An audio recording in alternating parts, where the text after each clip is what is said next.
decided to do a review on my KLR 650. I had a review set up to put on just a regular YouTube thingy, but it won't allow me to upload it. It says it's too big. So I'm going to do a review on this bike, my opinion of things, and I'm going to give you the good and the bad, and I'm going to start with the bad, okay? Number one bad thing about this bike is this rack right here. Kawasaki, in their infinite wisdom, designed their number one flunky, the retarded one with the IQ of 2, to design this thing. It's absolutely horrible. You cannot hook anything under here because there's a pipe there, so none of these will fit. See, you can't hook them, they'll fall right off. That's no good. And there's no really good holes in the top. They got this thing for the toolbox. I don't know if it's waterproof or not. And I got my registration in plastic in there. But other than that, this thing's a piece of crap. I don't like it at all. I'm trying to think of something else I don't like. The front end will get a little bit in a bumpy corner. If you're doing a corner, it'll fidget on you. It'll get this little funny little vibration in the front end that makes it squirrely. It makes you feel unsure. So what I'm going to do with this next month, I'm going to put a fork brace on here. I think that'll solve the problem because it's got pretty long legs. The bike has real long legs. The other thing that's not good about it for an old geezer with cancer, it's top heavy, guys. The bike is absolutely top heavy. So you got to be real careful it doesn't go over on you because it will go over. The other thing that's bad for a guy with a big foot is this shift thing here. You see I had to bend it out. I had to bend it forward so I can get my foot in there to shift it. I've missed gears a lot of times, and it's difficult to adjust. It's not like any other bike. It's real easy. This one, it's kind of a pain in the ass, and I can't get her done. So that's the other thing I don't like. So we're going to go into things I really like, and we'll start from the front. Okay? A lot of people complain about these tires. I like them. The tires seem really good. They run good. The other thing that's really fantastic on this bike are these headlights. They're not the best headlights I had. Best headlights I ever had were on my Suzuki 850 GLZ. That was in the days of the incandescent lamps, and man, oh man, that was the best headlight. But these are fantastic because the low beam gives you a real wide view. The high beam will really reach out there and touch somebody. And the cool thing is, if you want them both, you push this little button right here. And it's real easy to hold it on. It doesn't get hot. I tried it, and man, it lights your way fantastic at night. I've taken this thing on a few night rides at 2:30 in the morning, and it's fantastic. Now, the other really nice thing about this bike is this windshield. I've done 90 on the freeway, and the dang thing, it does not pound you in the chest. It doesn't buff it, so that's pretty fantastic. Another good thing on this bike are these mirrors. They're the only mirrors I've ever had on the bike, and they're not even out all the way. Look at this, guys. They still got an inch to go, and I can see behind me. They're the best mirrors. They don't shake. They don't vibrate.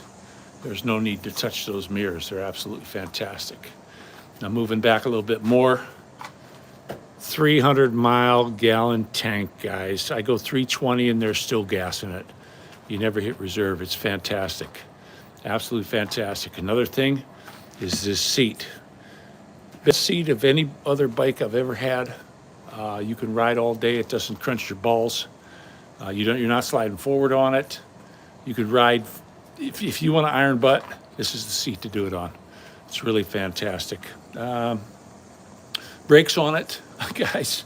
I've heard people complain about the brakes on this bike. I don't know what they're talking about. The brakes on this bike are fantastic. It'll haul you down as fast as you want to go, and it doesn't dive really bad. The bike does not dive. It's a really good bike for that. Once you're rolling on it, man, you can really cruise on this. A lot of people say they're underpowered. That's not good. But one of the things on this bike that you need to address, and I'm going to do it here, the warranty's up on it. Another week and my warranty's out. Kawasaki only gives you years. So what I'm going to do is I'm going to put a thermo bob. The problem with these bikes, when it heats up, there's no water comes through that radiator at all. Nothing. Doesn't do it. And then all of a sudden, it dumps all this cold water into the engine when the thermostat opens, and it pops right open. So that's not good at all. That's going to warp your jug. And a lot of guys, they'll notice their oil starts getting dirty quicker because you're getting blow by, and they start consuming oil, which Kawasaki's are known for. So you want to put a thermal bob on there. You can get them on eBay for about 54 bucks. Thermal bob, you make a good product. So that allows a little bit of the radiator fluid to go through all the time and warm it up so you're not dumping cold stuff in there. The other thing that this bike does fantastic is heat management. Man, I've had bikes where I just roasted at a red light. I'd be cruising along and the life is good, and I have to stop at a red light for some reason and I get roasted. Not this bike. It blows everything out right here, and it blows it away from your body.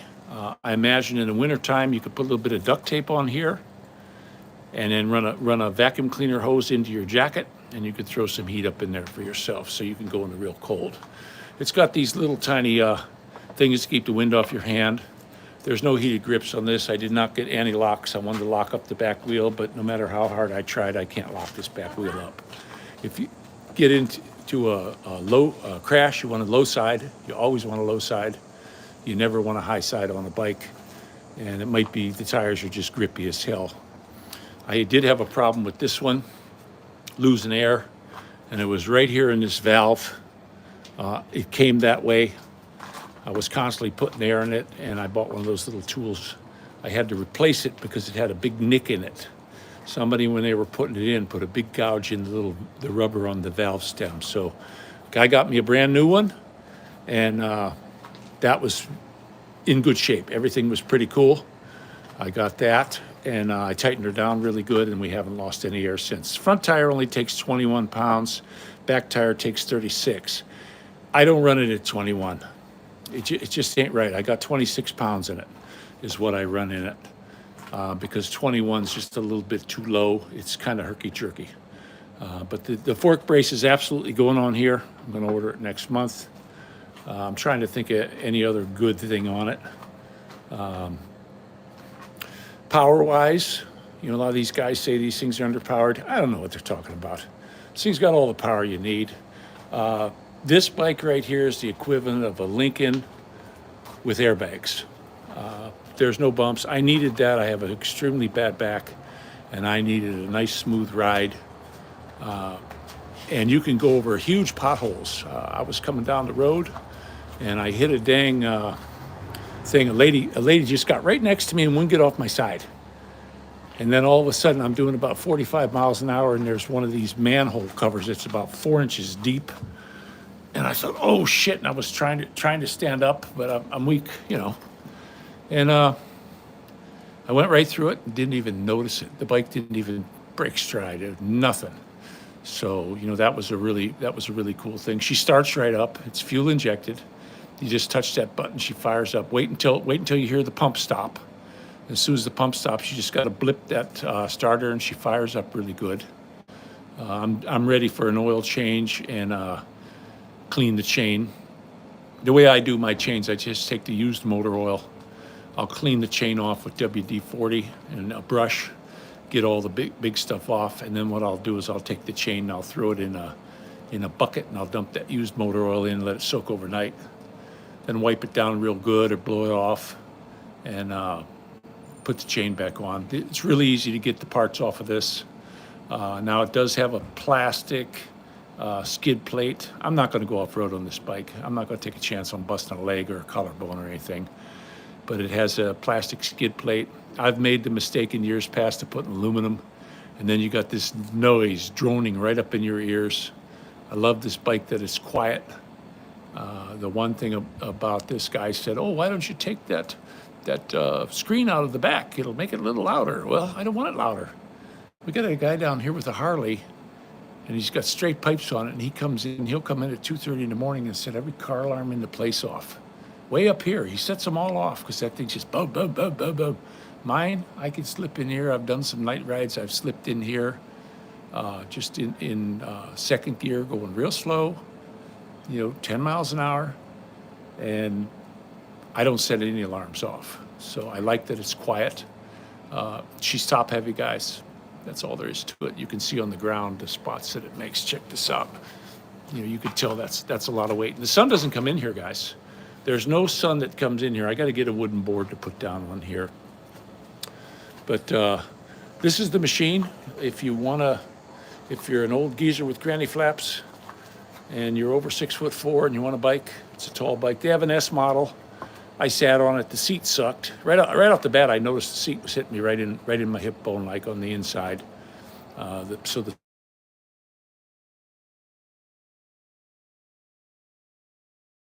Oh, you stinking bastard!